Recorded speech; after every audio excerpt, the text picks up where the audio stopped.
Fala galera do Superação, boa noite. Que prazer estar mais uma vez juntos, reunidos, ainda que seja online. Não vejo a hora da gente voltar a se reunir presencialmente aqui na igreja, mas até lá a gente vai se encontrando aqui online e vamos estudando a palavra de Deus juntos. E por falar em estudar a palavra de Deus, já vai lá, pega a sua Bíblia, pega um papel, uma caneta para você acompanhar essa mensagem, porque se você não tiver com papel e uma caneta aí, você pode ficar meio perdido e não vai ser assim de grande aproveitamento para você. Então pega o papel, pega a caneta, pega a sua Bíblia para aproveitar esse momento de estudo da palavra de Deus. E também vai lá nos comentários do YouTube ou do Instagram, não importa onde você está assistindo, mas vai lá no comentário e manda o seu oi. Manda aí quem está com você assistindo, seu pai, sua mãe, enfim, quem estiver com você, manda aí para a gente saber quem está com a gente nessa noite, acompanhando mais um culto online do Superação. E eu já vou direto ao ponto, direto ao assunto, porque hoje nós vamos conhecer a 7ª palavra do Evangelho em 8 palavras, da nossa série, essa série que nós estamos estudando aqui no Superação, que se chama O Evangelho em 8 palavras. Então, a 7ª palavra do nosso Evangelho em 8 palavras é a palavra consumação. Consumação. Essa é a nossa 7ª palavra e, para ser didático, eu vou falar para você o significado de consumação. Consumação é o ato ou o efeito de consumar. Aí você pensa, poxa Lu, até aí não me ajudou muita coisa não. Consumar, para você saber, consumar é terminar, é finalizar. Então, consumação é finalização. Também pode ser chamado de conclusão. Então, a nossa 7ª palavra é a palavra consumação.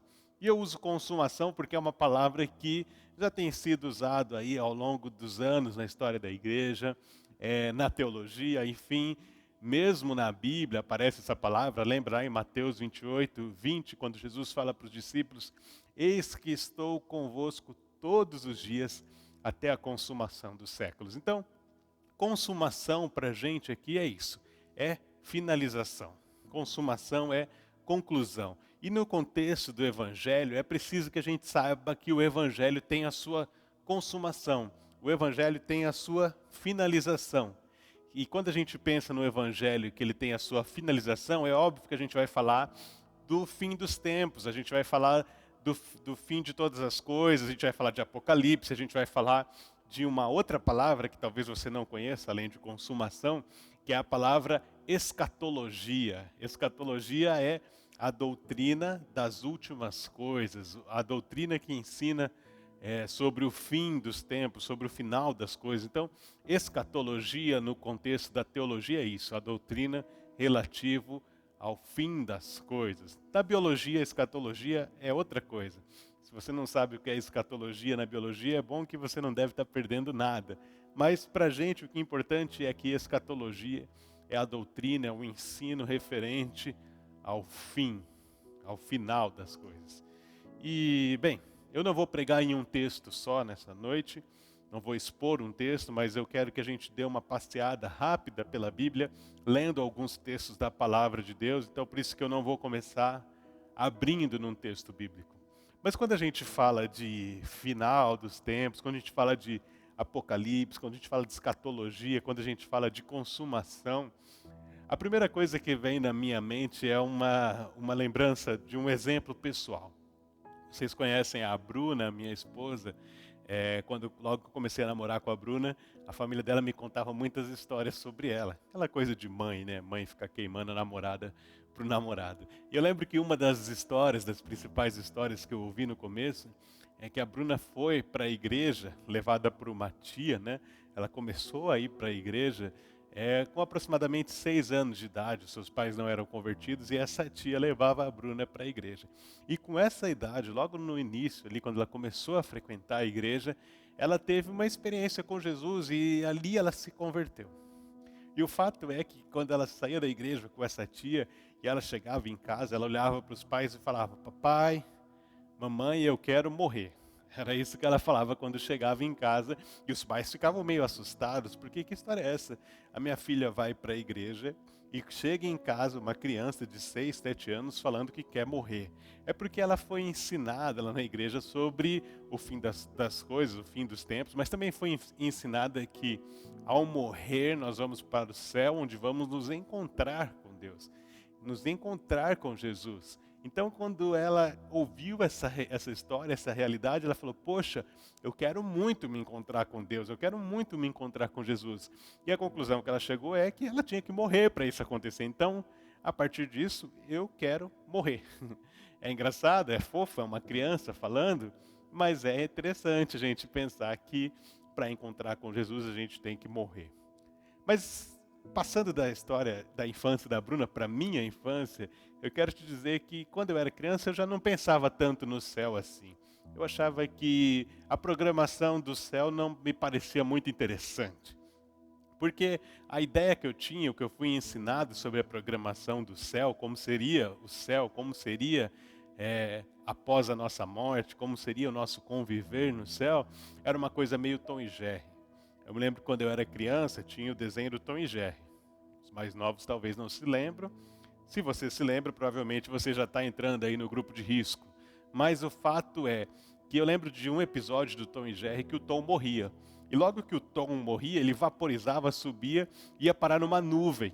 E lá nessa nuvem, quando ele chegava na nuvem, ele já estava com uma roupa branca e com uma harpa na mão, onde ele ficava só fazendo blém, blém, blém. A ideia que eu tinha de céu era mais ou menos essa, uma ideia meio louca de céu, mas que na verdade muita gente tem essa ideia de céu, de que o céu vai ser um lugar onde a gente vai estar vestido de branco, só tocando harpas, aquela coisa calma, enfim. E aí, quando eu era criança, a minha geração ali de meninos da igreja, a gente achava que a programação do céu não ia ser assim tão interessante. Mas eu mudei esse meu pensamento ao longo dos tempos aí. Mas mesmo hoje, muitas pessoas, quando nós vamos falar sobre o céu, ou quando nós vamos falar sobre o Apocalipse, essas pessoas arregalam os olhos, ou essas pessoas têm muita curiosidade, porque por mais que a Bíblia diz que ninguém sabe o dia nem a hora, a gente quer saber, por exemplo, o como. Como vai ser isso? Como vai ser? Porque a Bíblia diz que a volta de Cristo, Jesus vai voltar em glória e vai ser visível. Como que vai ser isso? A gente quer saber como vai acontecer isso. Vai ter arrebatamento, a nossa roupa vai ficar aqui, a gente vai sumir. Aquela ideia do deixados para trás, é assim que vai acontecer. A gente tem curiosidade de saber o como. E a gente também tem curiosidade de saber, por exemplo, o quem. Ou seja, quem será o anticristo? Eu lembro que quando eu era criança e adolescente, a gente ficava especulando, né? As pessoas gostavam, os crentes gostavam de especular, falavam: não, é o presidente dos Estados Unidos, já foi o Bush, já foi o Obama, agora é o Trump, enfim, ficar especulando quem será o anticristo, será que é o presidente da ONU, ou como muitos já disseram no passado, é o Papa, agora vai. Quando trocava o Papa, falava: não, é esse aí deve ser o anticristo, enfim. A gente quer saber o como vai se dar isso, a gente quer saber quem vai ser. A gente tem a pretensão de saber certas coisas. Tem gente que fica até tentando fazer conta para saber, inclusive, o quando vai ser. Mas o fato é que a gente não sabe o dia nem a hora e ficar tentando adivinhar como, quem ou quando, enfim, é a gente ficar se atentando em detalhes muito periféricos, ou seja, detalhes que não são assim tão importantes sobre o fim das coisas, sobre a consumação.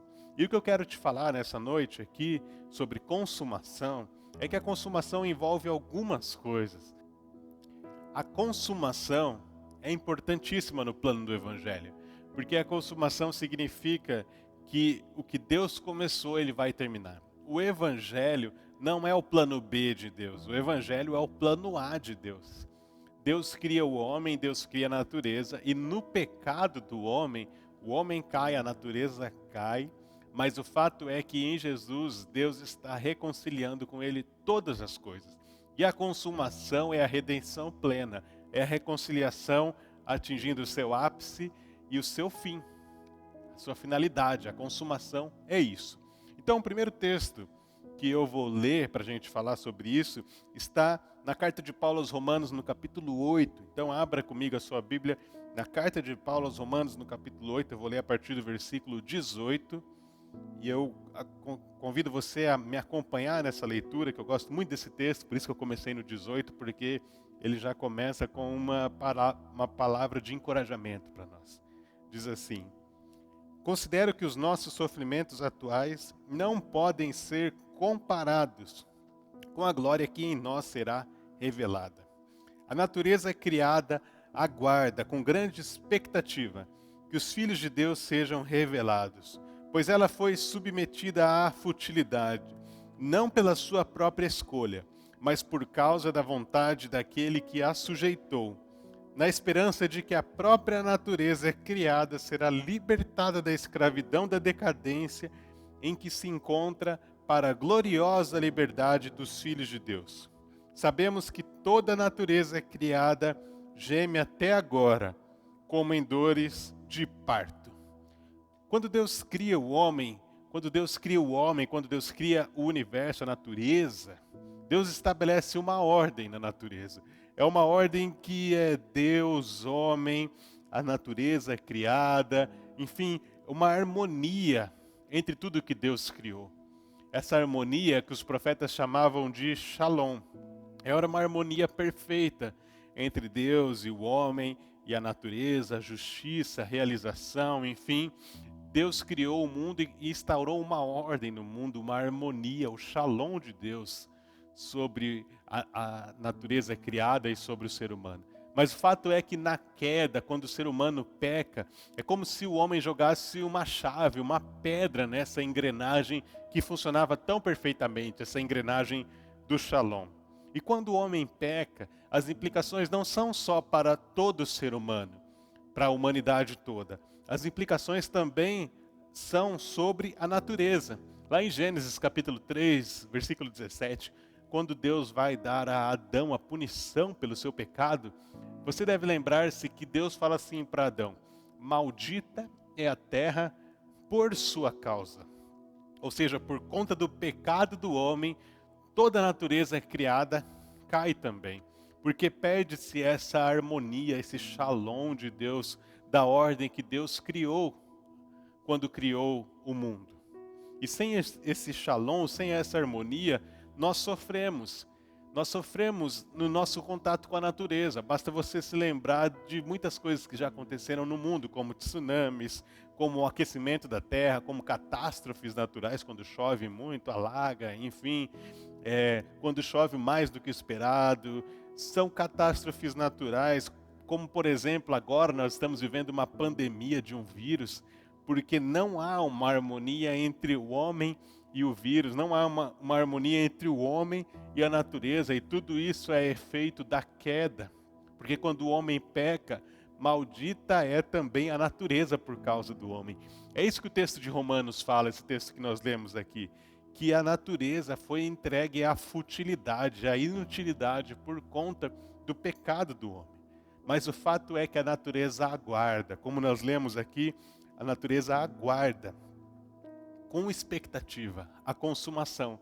A natureza aguarda a consumação, porque ali nós teremos, e esse é o meu primeiro ponto aqui, ali nós teremos novos céus e nova terra. O primeiro ponto é esse: a consumação inclui novos céus e nova terra, porque na consumação,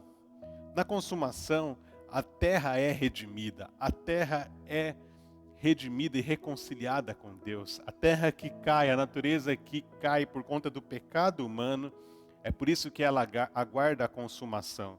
Porque ali, quando houver a redenção completa dos filhos de Deus, também terá a restauração da natureza. Então, por isso que a consumação inclui novos céus e uma nova terra. Como diz Apocalipse 21, então vi um novo céu e uma nova terra, pois o primeiro céu e a primeira terra tinham passado, e o mar já não existia. Vi a cidade santa, a nova Jerusalém, que descia do céu da parte de Deus, preparada como uma noiva, adornada para o seu marido. Então aqui, quando o Apocalipse diz novo céu, nova terra, é interessante o fato de que a palavra grega para falar novo não é a palavra neos, que normalmente é utilizada para se referir a novo, porque neos significa novo em origem. Mas aqui nesse texto, a palavra que é utilizada é a palavra kainos, que significa novo em qualidade, o que significa que a terra há de ser restaurada à perfeição a qual Deus criou. Assim como nós, seres humanos, estamos sendo reconciliados com Deus e seremos restaurados à perfeição com a qual Deus nos criou, a terra, a natureza também vai ser restaurada. Eu fico pensando tantas coisas bonitas que nós temos nesse mundo, tantas paisagens, tantas maravilhas naturais, tanto assombro que a gente tem diante da natureza, que a gente acha bonito. Eu fico pensando o dia que isso for restaurado à perfeição com a qual Deus criou a natureza, o quão maravilhado nós ficaremos. Enfim, a Bíblia fala disso. Abacuque capítulo 2, versículo 14, diz que na consumação a terra se encherá do conhecimento da glória de Deus, como as águas cobrem o mar. Então, em primeiro lugar, a consumação inclui novos céus e nova terra, ou seja, a natureza redimida, restaurada diante de Deus. Mas em segundo lugar, a consumação inclui corpos ressurretos. Não só a natureza será redimida, mas nós também. Nós, seres humanos, somos o ápice da consumação. Não a natureza, mas nós, seres humanos. Nós temos que lembrar que a morte, o fato de nós morrermos, faz parte da queda. Todos nós vamos morrer, todos nós, por mais que a gente tente, se esforce, o fato é que nós estamos caminhando em direção à morte. O nosso corpo está definhando. Nosso corpo está definhando. O nosso corpo é uma curva que ela chega em certo ponto de desenvolvimento, depois que a gente é criança, cresce, desenvolve, se torna adulto, e aí depois é queda livre. Então o fato é que nós estamos definhando e nós estamos caminhando em direção à morte. Mas a consumação do Evangelho também inclui o nosso corpo. Tem um texto sensacional de Paulo, que está registrado lá na primeira carta de Paulo aos Coríntios, no capítulo 15. Eu queria te desafiar a ler isso depois. Anota aí para você ler 1 Coríntios capítulo 15, a partir do versículo 35, porque é o texto que nos explica isso na Bíblia, que nos explica como será a redenção do nosso corpo, a restauração do nosso corpo, enfim, como que a consumação inclui o nosso corpo sendo ressurreto pelo Evangelho também. Isso é uma coisa muito louca. Eu não sei se você já viu aquele meme da Nazaré fazendo as contas. Quando eu vou lendo 1 Coríntios capítulo 15, a partir do versículo 35, a minha cabeça fica que nem aquele meme da Nazaré fazendo as contas. Porque Paulo está explicando isso, uma diferença do corpo natural para o corpo espiritual. Ele fala que esse nosso corpo aqui, o nosso corpo natural, é uma semente que vai morrer e que vai ressuscitar num corpo espiritual. Ele faz uma comparação entre corpo terreno, que se identifica com Adão, e o corpo celestial, que se identifica com Cristo. E ele fecha lá falando sobre o corpo corruptível, que é esse nosso corpo, o corpo que morre, e um corpo incorruptível, que é um corpo que não morre. Mas o fato é que, na consumação do Evangelho, nós seremos revestidos de novos corpos. Eu não sei exatamente como vai ser isso. Eu vou citar aqui as palavras de Agostinho, que ele disse assim: não tenho a audácia de definir precipitadamente como será.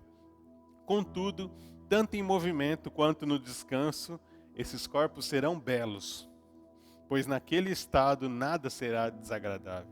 Ou seja, nós não ficaremos doentes, não seremos mais feridos, não cansaremos, nós vamos parar de sofrer com doença. Isso é uma mensagem maravilhosa do Evangelho. A consumação inclui também corpos ressurretos. Inclui corpos ressurretos. 1 Coríntios 15, olha só o que Paulo fala no versículo 54. Quando, porém, o que é corruptível se revestir de incorruptibilidade e o que é mortal de imortalidade, então se cumprirá a palavra que está escrita: a morte foi destruída pela vitória. Onde está, ó morte, a sua vitória? Onde está, ó morte, o seu aguilhão? O aguilhão da morte é o pecado, e a força do pecado é a lei. mas graças a Deus que nos dá a vitória por meio de nosso Senhor Jesus Cristo. Portanto, meus amados irmãos, mantenham-se firmes e que nada os abale. Sejam sempre dedicados à obra do Senhor, pois vocês sabem que no Senhor o trabalho de vocês não será inútil. Nós que vivemos frequentemente feridos pelo assombro da morte, seja a nossa morte ou a morte de pessoas a quem amamos, nós devemos viver com essa esperança aqui. Porque o nosso corpo vai ser revestido de incorruptibilidade, ou seja, não tem mais câncer, não tem mais doenças cardíacas, não tem coronavírus, não tem nada que vai poder afetar esse nosso novo corpo. Então é por isso que a Bíblia diz lá no Apocalipse que não haverá mais choro, não haverá mais pranto, não haverá mais dor, porque a consumação do Evangelho também inclui corpos ressurretos. E o meu terceiro e último tópico da noite inclui a nossa responsabilidade agora, a nossa responsabilidade humana na consumação, porque brincaram comigo que eu estava muito calvinista nessa série. Então o meu terceiro tópico é que a consumação inclui viver como estrangeiros aqui e agora. E eu vou ler um texto bíblico para fechar que diz assim, está lá em Romanos capítulo 13, a partir do versículo 11, olha o que diz. Façam isso, compreendendo o tempo em que vivemos.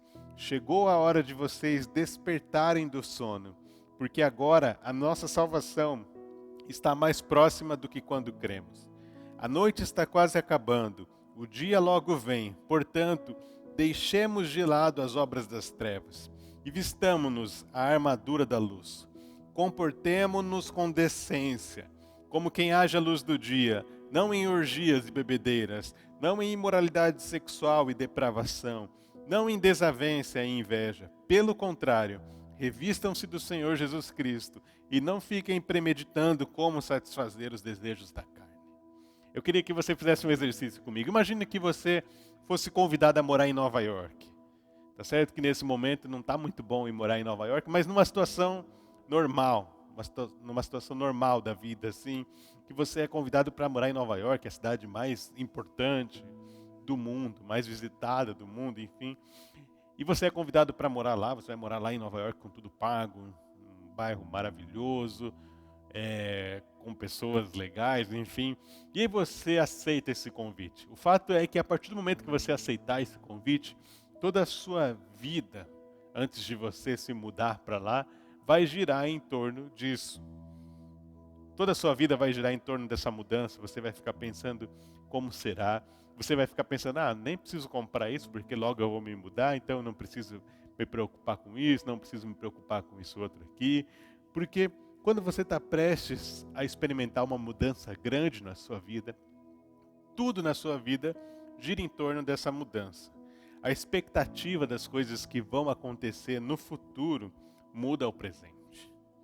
Mas o exemplo que eu li aqui, o texto que eu li aqui de Romanos, está falando de uma mudança que vai acontecer na nossa vida. E eu dei esse exemplo de uma mudança para Nova York porque, de fato, quando a gente está prestes a viver uma mudança na nossa vida, todo o nosso presente gira em torno desse futuro que vai acontecer após essa mudança. Mas se essa mudança não está no nosso campo de visão, a gente não liga muito para ela. Vou dar um exemplo. Imagine que alguém fala assim para você, olha, você vai ficar muito doente. Você vai ter uma doença que vai te afetar gravemente. Mas você só vai ficar doente daqui a 45 anos. Essa doença, essa mudança que você vai viver está muito distante. Daqui a 45 anos, você vai pensar, poxa, tanta coisa pode acontecer daqui a 45 anos, eu posso morrer de outra coisa, posso morrer de acidente, enfim.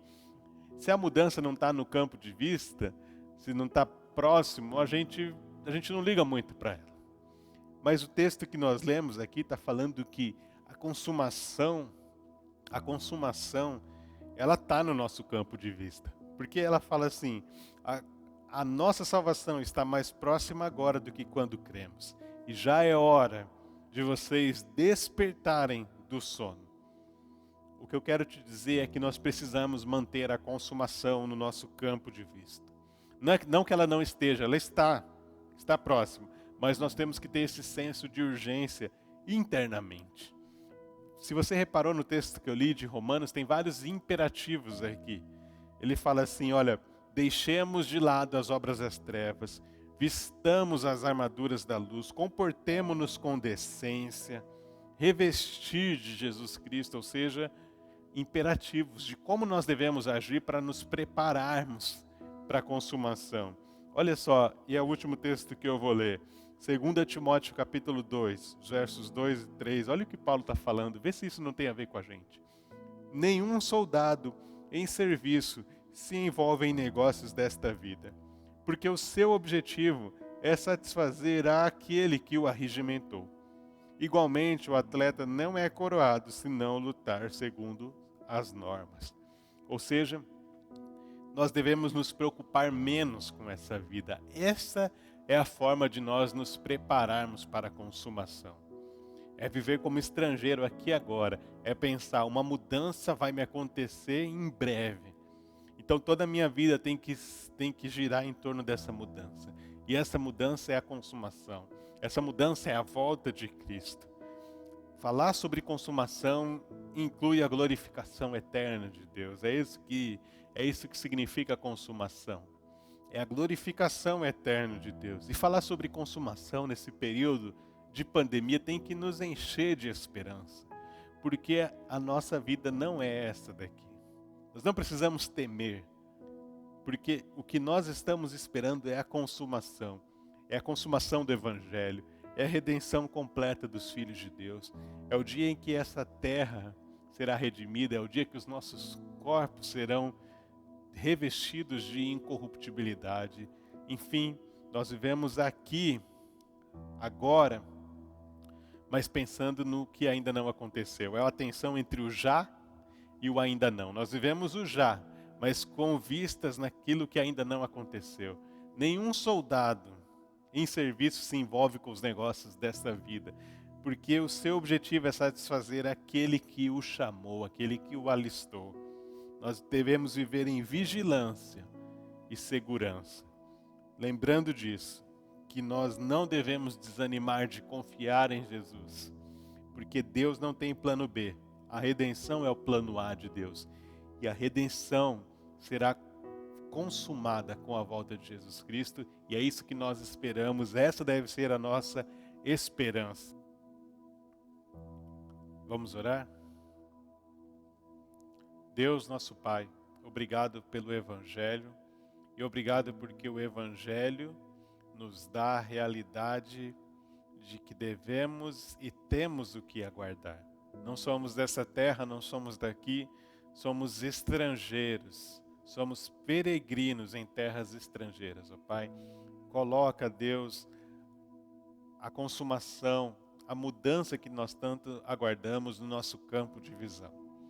Que sejamos pessoas que vivem aqui entre o já e o ainda não, glorificando ao Senhor em tudo que fazem e se preparando para o encontro contigo. É a oração que fazemos em nome de Jesus. Amém. Obrigado pela sua presença nesse culto de superação.